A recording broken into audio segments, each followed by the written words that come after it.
How's it going, Olympic City, USA? This is your friendly neighborhood certified ethical hacker, Rodney Gillette, and it's a pleasure to be able to talk to you today.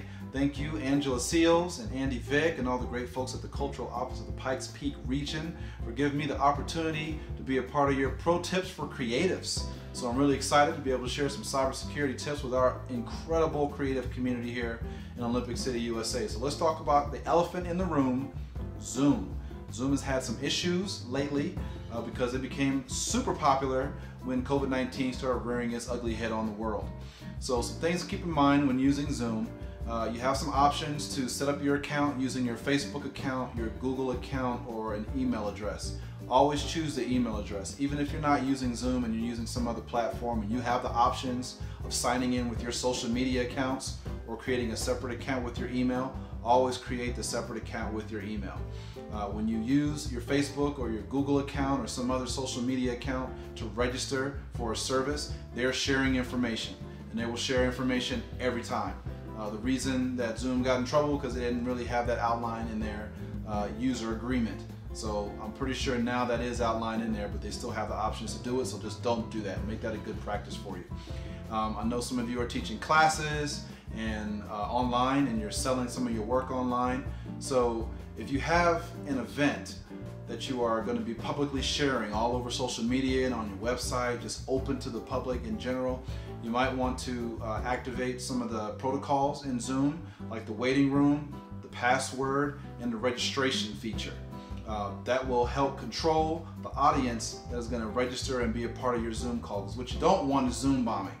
That's when somebody just shows up in your Zoom meeting and they start launching and sharing your screen and putting a lot of inappropriate content on your Zoom conference. You don't want that, and I've got some people that I know that have had that happen already. So control your meetings with the passwords, the waiting room, and the registration. Another thing I want to talk to you about is the email scams. Email scams are huge right now.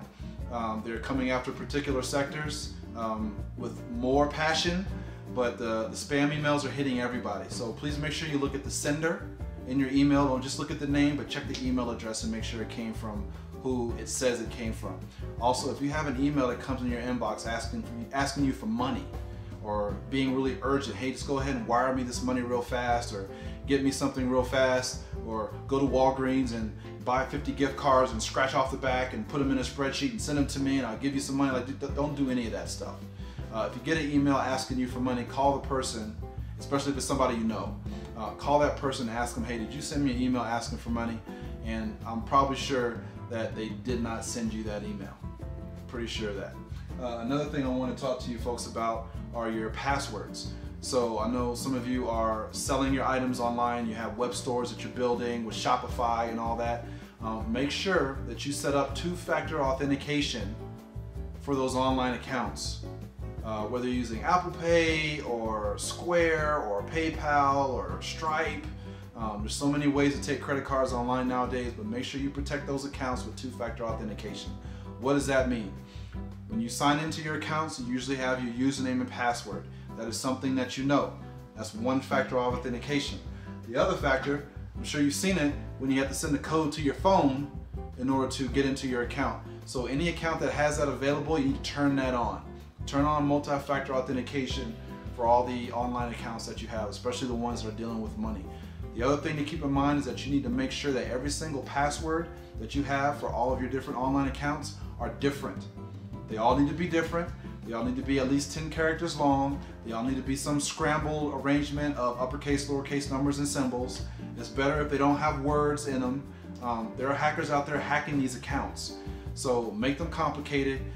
Make sure you lie on your secret questions. This is the mechanism of your account that allows you to change your password should you forget it. So I'm sure you've seen on social media people asking you, hey, what is your favorite car? Where did you go on your first honeymoon? Where did you get married? And I have one I saw today where it said put the phone number that you had growing up. So there's hundreds of people with their real names and the phone numbers they use when they're growing up. So they probably have their elderly parent still at that phone number who are going to get spammed with phone calls now because they put those phone numbers on social media. So please be careful with all those things. I hope this has been very informative for you.